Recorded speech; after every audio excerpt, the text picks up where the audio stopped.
Today's lecture's topic is mass and weight. जर तुम्हाला gravitation lesson मधील इतर व्हिडिओ बघायचे असतील तर डिस्क्रिप्शन मध्ये दिलेल्या लिंकवर जाऊन तुम्ही व्हिडिओ पाहू शकता. तर मास आणि weight, most of the question asked on this topic is difference between mass and weight. आपण त्या पद्धतीनेच हा टॉपिक समजून घेऊ.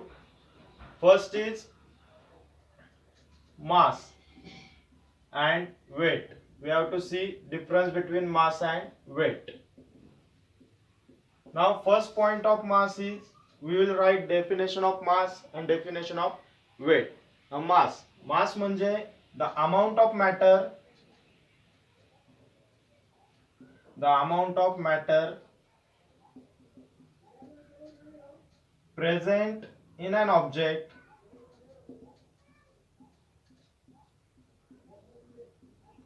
is called mass.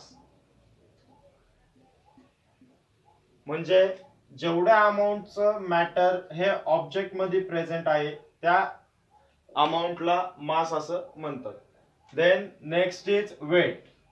Weight is the type of force through which earth attract object towards itself. That means weight is the force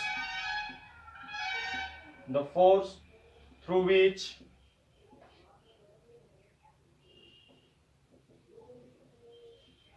earth attract the object is called weight.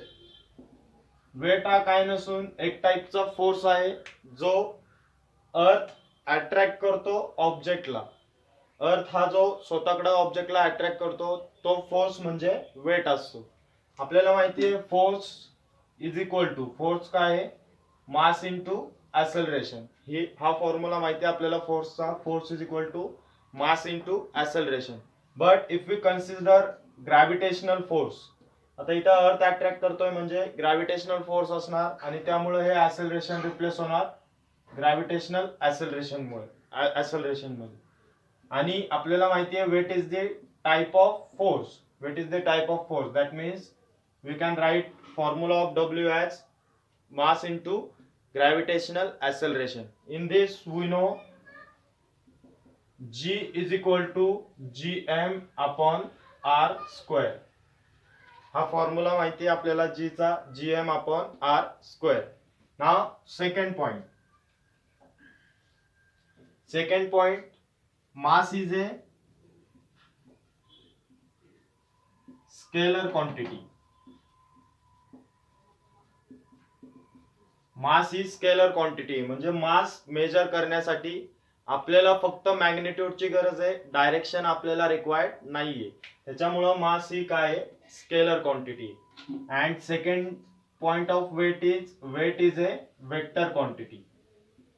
Weight is a vector quantity. How we can say that weight is a vector quantity. आपण कसं सांगू शकतो की weight ही vector quantity आहे. आपल्याला माहिती आहे gravitational acceleration, the direction of gravitational acceleration is towards the centre of earth. Gravitational ॲसेलरेशनची डायरेक्शन ही नेहमी अर्थच्या सेंटरकडे असणार आहे.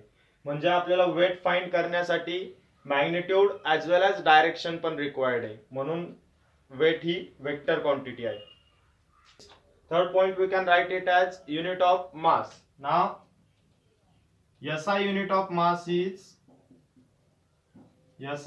of mass is kg. We know mass is measured in kg. Always remember mass is measured in kg and weight is a type of force, hence weight is measured in Newton. Because आपल्याला माहिती आहे force कशामध्ये major करतात, Newton मध्ये major करतात आणि weight हा फोर्सचाच एक टाइप आहे. That means third point in weight is SI unit of weight is Newton. Newton हे वेटचं SI युनिट झालं आणि kg हे मासचं SI युनिट झालं. Then last point. Now mass is same everywhere in the universe. this is the very important point. Mass is same everywhere in the universe. म्हणजे काय, जर universe मध्ये कुठेही तुम्ही गेले तर ऑब्जेक्टचा मास हा सेम राहणार. Mass is same everywhere in the universe. ऑब्जेक्टचा मास हा चेंज नाही होत युनिवर्स मध्ये कुठेही गेलो तरी. but if we consider weight of object, now weight of object is depend on mass of object, and we know mass does not get changed. Now another factor is gravitational acceleration. आपल्याला माहिती आहे gravitational acceleration प्रत्येक प्लॅनेटचं किंवा प्रत्येक ऑब्जेक्टचं different असणार आहे, त्याच्यामुळे weight हे चेंज होणार आहे as we go in the different places in the universe. That means weight is not same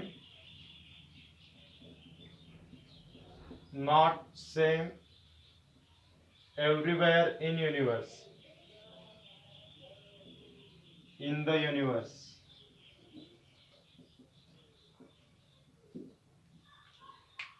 हे 4 पॉइंट डिफरन्स मध्ये आपण लिहू शकतो जर एक्झाम मध्ये विचारले तर. पहिला पॉइंट लिहिणार आपण definition of mass and weight. मासची definition, the amount of matter present in an object is called mass. म्हणजे जेवढा अमाउंट प्रेझेंट आहे मॅटरचा ऑब्जेक्ट मध्ये त्याला आपण मास म्हणतो. आणि वेटचा आपण लिहू शकतो, the force through which earth attract object is called weight. जेवढ्या फोर्सनी अर्थ ऑब्जेक्टला स्वतःकडे अट्रॅक्ट करते त्या फोर्सला वेट असं म्हणतात. म्हणून आपण वेटचा फॉर्म्युला डिराइव्ह केला, दॅट इज mg. आणि आपल्याला माहिती आहे g is equal to gm upon r square. Second point, scalar और vector quantity. We know mass does not require direction to represent it. म्हणजे मासला रिप्रेझेंट करायला डायरेक्शनची गरज नाहीये, त्यामुळे मास हा स्केलर क्वांटिटी आहे. बट वेटला रिप्रेझेंट करायला आपल्याला डायरेक्शन पण लागतं आणि मॅग्निट्यूड पण लागतं, म्हणून वेट ही वेक्टर क्वांटिटी आहे. Then SI unit of mass is kg, SI unit of weight is Newton, because weight is the type of force आणि फोर्सचं SI युनिट हे न्यूटन असतं. Last point, mass is same everywhere in the universe मध्ये कुठेही गेले तरी mass हा same राहणार आहे. But weight is not same everywhere in the universe. But weight हा युनिवर्स मध्ये चेंज होत राहणार आहे. वेट हा कधीच सेम नसणार युनिवर्स मध्ये. हे 4 पॉइंट तुम्ही difference between mass and weight मध्ये लिहू शकता. Most of the question on this topic is based on difference between mass and weight. आपण डिफरन्स बिटवीन मास आणि वेट बघितलेला आहे. आता आपण बघू प्लेस चेंज झाल्यावर वेट कसं चेंज होणार आहे. जर आपण एक मास कन्सिडर केला ज्याचं मास 60 kg आहे. आता आपल्याला 2 प्लेस युनिवर्स मधले कन्सिडर करून वेट मध्ये काय चेंजेस होणार आहे प्लेस चेंज झाल्यावर ते बघायचंय. That's why we will consider weight of object on earth surface, and second condition is weight of object on moon surface. Now we know formula of weight, that is mass into gravitational acceleration. हा आपल्याला वेटचा formula आहे, ते बघितलंय आपण. Difference find करतानाच आपण बघितलेलं आहे, W is equal to mg. Now आता आपल्याला मास तर माहिती आहे, ह्या ऑब्जेक्टचा मास माहिती आहे जो आहे 60 kg into g. Gravitational acceleration अर्थचं असतं 9.8. आता हे 9.8 मीटर पर सेकंड स्क्वेअर का घेतात. आपल्याला माहिती आहे अर्थवरील ग्रॅव्हिटेशनल ॲक्सेलरेशन हे प्लेसनुसार चेंज होत जातं, पण हे ॲव्हरेज कॅल्क्युलेशन साठी आपण ॲव्हरेज व्हॅल्यू घेतो जी येते 9.8 मीटर पर सेकंड स्क्वेअर. जर आपण हे कॅल्क्युलेट केलं तर आपल्याला भेटणार 588 न्यूटन. आपल्याला माहिती आहे वेटचं SI युनिट आहे newton, that's why we get 588 newton. हे भेटलं weight of object on earth surface. Next, weight of object on moon. आता मूनवर ऑब्जेक्टचं वेट फाइंड करण्यासाठी आपल्याला मूनची ग्रॅव्हिटेशनल ॲक्सेलरेशन माहिती पाहिजे. मूनची ग्रॅव्हिटेशनल ॲक्सेलरेशन ही 1/6 आहे अर्थच्या ग्रॅव्हिटेशनल ॲक्सेलरेशनच्या. हे नेहमी लक्षात ठेवा, मूनची ग्रॅव्हिटेशनल ॲक्सेलरेशन आहे 1/6 of earth gravitational acceleration. That means gravitational acceleration of moon is equal to 1/6 gravitational acceleration of earth. हा जी सफिक्स एम म्हणजे gravitational acceleration of moon is 1/6 of gravitational acceleration of earth. आता जर आपल्याला weight of object find करायचा असेल मूनवर तर आपण तोच फॉर्म्युला यूज करणार, दॅट इज एम जी. आता आपल्याला G M that is gravitational acceleration of moon. नाव मास तर चेंज नाही होणार आहे म्हणून मास 60 राहणार, but this gravitational acceleration will get change. म्हणजे आता ग्रॅव्हिटेशनल ऍक्सेलरेशन चेंज होणार, तो काय होणार 1/6 इंटू जी ची व्हॅल्यू काय आहे, जी ची व्हॅल्यू आपण ऍव्हरेज व्हॅल्यू घेतो ती काय आहे 9.8. Now if we calculate this will get that is 98 newton. म्हणजे आपल्याला जो डब्ल्यू भेटला ऑन मून तो किती आलाय 98 न्यूटन आणि अर्थ वरचा किती आलाय 588 न्यूटन. ठीक आहे. ह्याच्यावरून तुम्हाला समजेल की वेट हे युनिव्हर्स मध्ये प्लेस नुसार चेंज होत जातं पण मास हे सेम असतं. आता वेट हे डिपेंड आहे त्या प्लेसच्या ग्रॅव्हिटेशनल ऍक्सेलरेशनवर. वेट हे नेहमी त्या प्लॅनेट्सच्या किंवा ज्या प्लेसवर तो ऑब्जेक्ट आहे त्या प्लेसच्या ग्रॅव्हिटेशनल ऍक्सेलरेशनवर डिपेंड असतं. हे नेहमी लक्षात ठेवा.